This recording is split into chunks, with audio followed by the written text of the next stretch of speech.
सफलता की कहानी टॉपर की जुबानी। जी हाँ, हमारे साथ जुड़ रहे हैं टॉपर प्रदीप सिंह। उनसे सवाल भी करेंगे, जानेंगे भी कि सफलता कैसे हासिल की।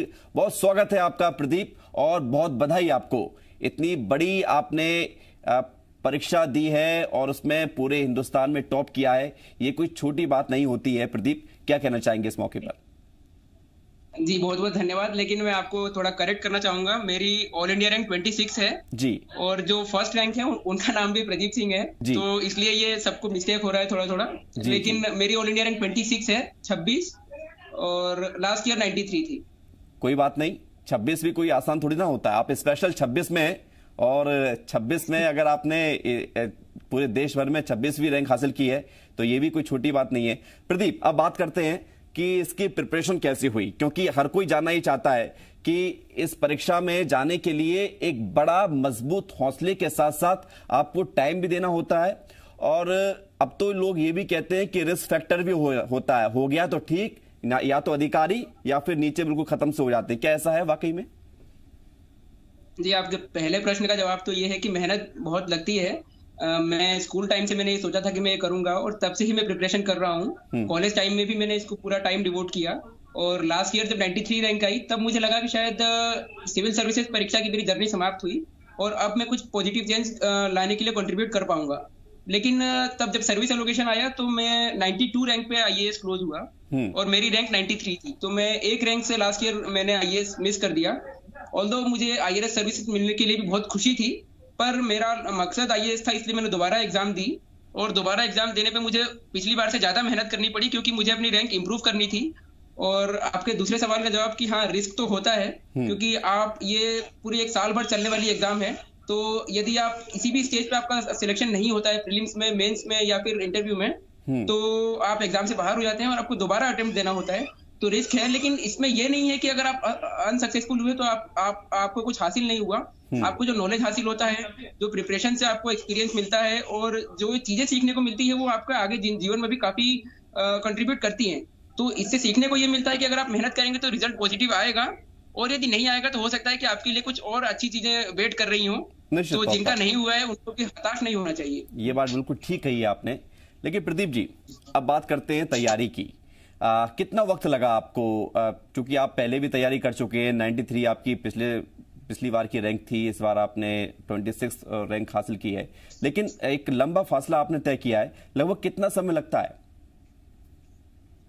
समय देखिए, मैं कोई ऐसा डेफिनेट नहीं है कि हाँ इतने टाइम में प्रिपरेशन हो जाएगी, कम या ज्यादा। कोई लोग कम में भी करते हैं, कोई ज्यादा में भी करते हैं। मेरा जहां तक सवाल है तो मैं 8th या 9th क्लास से थोड़ा सीरियस होकर प्रिपरेशन कर रहा था। और कॉलेज टाइम में, मेरे अपना कॉलेज टाइम में एकेडमिक्स और को करिकुलर एक्टिविटीज के अलावा जो भी टाइम था, वो पूरा लाइब्रेरी और घर पे इसी प्रिपरेशन को डिवोट किया। उसके बाद भी 1 साल और मैंने प्रिपरेशन की, और फिर 93 रैंक आई, फिर 1 साल और मैंने प्रिपरेशन की, तब जाके ये 26 रैंक हासिल। लेकिन प्रदीप जी, आपने बताया कि क्लास 8th क्लास से आपने तैयारी शुरू कर दी थी, छोटी मोटी। कक्षा 8 का बच्चा बहुत छोटा होता है, और उसको इतना ज्यादा पता तो चल जाता है कि बड़े होकर किस दिशा में उसको जाना चाहिए, उसको उसके पेरेंट्स बताते हैं, उसके दोस्त बताते हैं, लेकिन यूपीएससी फाइट करना है, ये आपको कैसे महसूस हुआ? और फिर आपने क्लास 8 से कैसे तैयारी शुरू की? जी देखिए, हाँ, कक्षा 8वीं में क्लास 8 में उम्र काफी कम होती है, लेकिन मेरे भैया की उम्र मुझसे ज्यादा थी, तो उन्होंने भी मुझे काफी गाइड किया कि एग्जाम क्या होती है।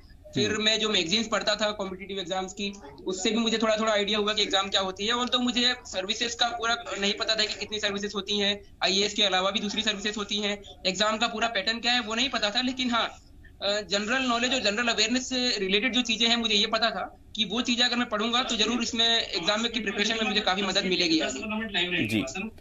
लेकिन प्रदीप जी, आपको पिछले बार 93वीं रैंक मिली थी, तो आपको आईएएस बनना था जैसा कि आपने कहा, और आपका एक मकसद शुरुआत से था। लेकिन अमूमन ये होता है कि इतनी बड़ी परीक्षा में 93वीं रैंक भी कोई छोटी सफलता नहीं होती है, बहुत बड़ी सफलता होती है। और सफलता तो इस परीक्षा को पास कर लेनी अपने आप में बड़ी सफलता है। तो कई ऐसे होते हो सकता है कि वो सोच ले चलो ठीक है, ये भी कुछ कम नहीं है, काफी है। तो आपको ये फिर से हौसला कैसे आया कि नहीं, एक बार फिर से प्रयास करते हैं? जी हाँ, 93 रैंक लाने का मुझे सबसे ज्यादा खुशी का क्षण तो 93 ही रहेगा जीवन भर। 26 से ज्यादा मुझे खुशी 93 की थी, इसमें कोई दो राय नहीं हो सकती। वो पल जो था, उस पल को मैंने ज्यादा एंजॉय किया आज से, क्योंकि तब मैं कुछ भी नहीं था। तब मैं जीरो से मुझे वो हासिल हुआ था, और आज तो मैं खैर इंडियन रेवेन्यू सर्विसेज में ऑफिसर हूँ और उसके बाद ही सफलता हासिल हुई है। तो मुझे इसलिए जज्बा आया क्योंकि मेरा शुरुआत से मकसद ही रहा है इंडियन एडमिनिस्ट्रेटिव सर्विसेज में। ऐसा नहीं है कि आईएएस सबसे बढ़िया सर्विस है इसलिए, दूसरी सर्विसेज भी काफी अच्छी हैं। 24 services are there in UPSC civil services exam. तो हर सर्विस का अपना अलग अलग मायना है, हर सर्विस का अलग अलग कंट्रीब्यूशन है देश के डेवलपमेंट में। लेकिन मेरा मकसद आईएएस था, इसीलिए मुझे दोबारा और एग्जाम देने का जज्बा आया। और यदि मेरा सिलेक्शन नहीं भी होता पर और मैंने पूरी मेहनत की है तो मुझे कभी इसका मलाल नहीं होता, और मैं जिस भी पोजीशन में होता उसमें पूरी अपनी मेहनत से सर्व करता। तो प्रदीप जी, जानना चाहेंगे अभी आप किस पोजीशन पर हैं और वर्तमान में कैसे आपने मैनेज किया अपनी जॉब को भी और इस पढ़ाई को भी? अभी मैं Indian revenue service income tax में हूँ as assistant commissioner of income tax under training. और मैंने एग्जाम सर्विसेज से लीव ली थी, ट्रेनिंग से लीव ली थी एग्जाम की प्रिपरेशन करने के लिए। और सर्विसेज ज्वाइन करने के पहले ही एग्जाम का कुछ चरण बीत चुके थे, और उसके बाद इंटरव्यू के पहले मैंने लीव लिया और उसी में ये सफलता हासिल हुई है। बिल्कुल। अब बात आती है प्रदीप जी कि समाज में हम कई लोगों से मिलते हैं, हमारे आसपास भी कई तरह के लोग होते हैं, और जब भी हम कोई प्रिपरेशन करते हैं तो 4 लोग क्या कहेंगे ये हमारे दिमाग में रहता है। उन 4 लोगों ने आपको कभी परेशान किया है? कभी लगा कि हम जिस मंजिल की तरफ बढ़ रहे हैं वो 4 लोग बाधा बन रहे हैं? वो 4 लोग परेशान तो तब करेंगे जब आप उन्हें परेशान होने देंगे। कोई परेशान तभी करेगा जब आप उनके किसी कमेंट से या फिर किसी बात से आप विचलित होंगे। तो 4 लोग होते तो हम हमेशा है। जब मैं कुछ भी नहीं था तब भी लोग कुछ ना कुछ कहते थे, और जब मैं 93 आई और आईएएस नहीं मिला तब भी लोग कुछ ना कुछ कहते थे। तो मैंने उनकी बातों का कभी ध्यान नहीं दिया, और ऐसा नहीं था कि मैं अपनी 93 रैंक से या सर्विस से किसी भी तरह से दुखी था। मैं काफी सेटिस्फाइड था। बस मेरा ये मकसद था, इसलिए मैंने दोबारा एग्जाम दी थी। अदरवाइज मैं किसी की भी कही हुई बात का कोई ज्यादा अपने दिमाग पे वो नहीं लेता। बिल्कुल। एक बात और है प्रदीप जी, क्योंकि अब आपने इतनी बड़ी परीक्षा में इतनी अच्छी रैंक के साथ आप आईएएस ऑफिसर बनने जा रहे हैं, लेकिन एक मकसद होता है। कोई भी काम यदि हम अपने जीवन में करते हैं तो उसके पीछे एक मकसद होता है। तो हम जानना चाहेंगे कि आप इस आईएएस परीक्षा को सफल बनाकर आप किस मकसद को पूरा करना चाहते हैं? जी, मेरा एक्चुअली में यही मानना है कि आज जो सफलता मिली है वो एक्चुअल सफलता नहीं है। असली सफलता उस दिन मिलेगी जब मैं इस सफलता को यूज करके, इस सफलता को एक माध्यम के तौर पे यूज करके कुछ ना कुछ पॉजिटिव चेंज ला पाऊंगा। और थोड़ा सा भी अगर मैं पॉजिटिव चेंज ला पाया सोसाइटी में तो मुझे लगता है ये सफलता सार्थक सिद्ध होगी। जी, निश्चित तौर पर बदलाव एक प्रकृति का नियम है, और बदलाव अगर सही दिशा में हो तो लोगों के लिए वो फायदेमंद भी साबित होता है। अच्छा प्रदीप जी, एक सवाल को और जवाब दीजिए कि जैसे हम तैयारी करते हैं, आपको चूंकि करोड़ों लाखों युवा देख रहे होंगे, और वो लोग जो तैयारी करते हैं सालों साल निकल जाते हैं लेकिन उन्हें सफलता नहीं मिल पाती है। कहाँ आप वो लूप पॉइंट महसूस कर पाते हैं कि कोई भी स्टूडेंट कहाँ फेल हो जाता है और उसे सफलता नहीं मिल पाती है? देखिए, फेल वर्ड यूज करना मेरे ख्याल से फेयर नहीं होगा, क्योंकि कोई फेल नहीं होता इस एग्जाम में। हाँ, अगले चरण में एग्जाम ना लिख पाने का उनको जरूर वो होता है कि अगर आप उसको क्लियर नहीं कर पाए तो अगला चरण आपको लिखने को, अगले चरण में आपको अपीयर होने का मौका नहीं मिलेगा। फेल तो तब होता है जब आप मान लेते हैं कि हाँ मैं इस एग्जाम में कभी सक्सीड नहीं कर सकता, या फिर ये एग्जाम मेरे लिए नहीं बनी है। प्रयास निरंतर जारी होने चाहिए, और जब तक आप प्रयास करते रहेंगे मेरे ख्याल से सफलता मिल ही जाएगी। और यदि नहीं भी मिली तो कुछ ना कुछ सीखने को मिलेगा। तो यदि सफलता मिलती है तो अच्छी बात है, और नहीं मिलती है तो भी किसी को निराश होने की जरूरत नहीं है। इससे सीखें और उसको अपने जीवन में जरूर उतारने की कोशिश करें। बिल्कुल। और प्रदीप जी, हम आपसे अभी कुछ मिनट से लगातार बात कर रहे हैं। आपका पॉजिटिव एटीट्यूड ये बता रहा है कि आप कितने सकारात्मक सोच के साथ इस परीक्षा में शामिल हुए, और उसका ही परिणाम है कि आपने इतनी अच्छी रैंक हासिल की, मध्य प्रदेश का नाम रोशन किया। लेकिन श्रेय जो एक ऐसा व्यक्ति होता है किसी सफलता के पीछे जो सामने नहीं आता है, वो कौन व्यक्ति था आपके जीवन में? वो कोई एक व्यक्ति नहीं था। मेरे दादाजी का आशीर्वाद, पिताजी की मेहनत, माताजी का जो स्नेह होता है, और भैया की जो गाइडेंस है, उन सब ने इसमें काफी अच्छा रोल प्ले किया है। जी, तो अब आगे आपका लक्ष्य क्या है? 2 मिनट, ये एक 2 मिनट सर। बिल्कुल। आगे मेरा यही लक्ष्य है कि जैसे मैंने आपको पहले बताया कि इस सर्विसेज जो मुझे मिलेगी इसके बाद, उस सर्विस का यूज करके, उस पोस्ट का यूज करके, रिस्पॉन्सिबिलिटी का यूज करके, उसको एज अ मीडियम यूज करके मैं लोगों के लिए कुछ ना कुछ चेंज ला सकूं। तो मुझे लगता है तभी ये सफलता सही सिद्ध होगी, अदरवाइज इस सफलता का भी कोई अर्थ नहीं है। बिल्कुल प्रदीप जी, हम थोड़ा सा बात आपसे और करना चाहेंगे, थोड़ी सी और ज्यादा बातें करना इसलिए चाहेंगे क्योंकि आपके जरिए करोड़ों लाखों युवा आपको देख रहे हैं, और चूंकि सफल कोई होता है तो उसके पीछे की कहानी इसलिए भी जाननी जरूरी है ताकि लोग भी उसका अनुसरण कर सकें। तो निश्चित तौर पर प्रदीप जी और कुछ शेयर कर सकते हैं तो बताइए कि कक्षा 8वीं से आपने जब शुरुआत की तो उसके बाद 10th 12th उसके बाद फिर आपने किस स्ट्रीम में अपनी ग्रेजुएशन पूरी की और कैसे फिर आगे बढ़े? मैंने बीकॉम से ग्रेजुएशन की और मैं एक यही एडवाइस देना चाहूंगा फ्यूचर एस्पेक्ट कि कभी हार मत माने और कभी ये मत सोचो आएगा, आप मेहनत करते चलिए, रिजल्ट अपने आप मिलेगा आपको। बिल्कुल। और कितने घंटे पढ़ाई आपने जारी रखी? जी मैंने ये कभी गिना नहीं कि कितने घंटे, क्योंकि और ये मैटर भी नहीं करता मेरे ख्याल से। बस आप इतने अच्छे से पढ़ते हैं वो ज्यादा मैटर करता है। अगर आप कम घंटे में भी अच्छे से पढ़ाई करते हैं, प्रोडक्टिव पढ़ाई करते हैं तो वो ज्यादा अच्छी बात है मेरे ख्याल से। अच्छा प्रदीप जी, अभी कोरोना में शायद इंटरव्यू नहीं हुआ था, यदि मैं गलत नहीं हूं तो?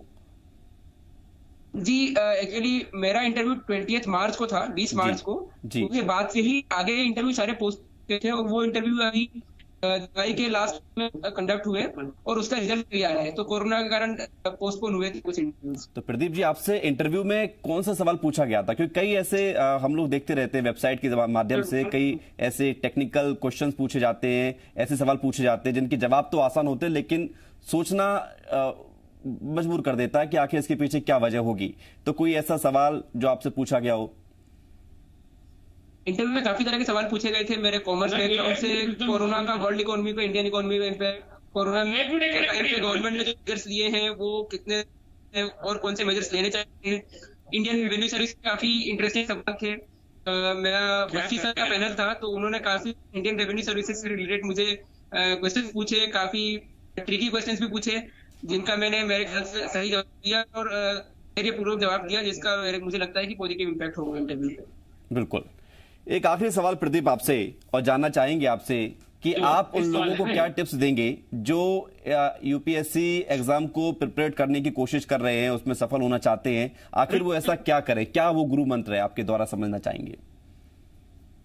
गुरु मंत्र तो मेरी उम्र कम है गुरु मंत्र के लिए, लेकिन गुरु मंत्र यही होगा अगर कुछ है कि अरे आप करते हैं किसी चीज की और अंत करते हैं, इन्हीं के बीच में क्या होता है वो होता है। तो शुरुआत से कि आप शुरू करें तो विजन क्लियर होना चाहिए, क्लैरिटी होनी चाहिए कर रहे हैं और प्रिपरेशन किन तरह की चुनौतियों का सामना करना पड़ेगा, आपका मार्ग क्या होगा, स्ट्रेटेजी क्या होगी, किस तरह से पढ़ाई करेंगे, किस तरह के, अगर ये सब आपके क्लियर है और मेहनत करने के तैयार है तो सफलता निश्चित तौर पे आपको मिलेगी। बिल्कुल। और प्रदीप जी, मध्य प्रदेश के आप रहने वाले हैं और मध्य प्रदेश में करोड़ों लोग हमारे चैनल को देखते हैं, उनका ये पसंदीदा चैनल है, तो आप मध्य प्रदेश के लिए कुछ कहना चाहेंगे? मध्य प्रदेश इंडिया का दिल है और मेरे ख्याल से इंडिया ही रहने का मुझे सौभाग्य मिला है, तो मध्य हमेशा से मेरे आदरणीय है, तो मैं मध्य प्रदेश की धरती को नमन करता हूँ। बहुत शुक्रिया आपका, बहुत धन्यवाद आपका हमारे साथ जुड़ने के लिए और बहुत बधाई आपको आगे के लिए, आपके लिए शुभकामनाएं कि आप जिस लक्ष्य के साथ इस परीक्षा में शामिल हुए थे और आपको जो सफलता मिली है वो अभूतपूर्व है, ऐतिहासिक है। और उम्मीद यही है कि आप जिस सपने को देखते हुए इस परीक्षा में पास हुए हैं उस सपने को पूरा भी करें, अपनी जिम्मेदारी को निर्वहन करें। छोटा सा ब्रेक, जल्द लौटते हैं।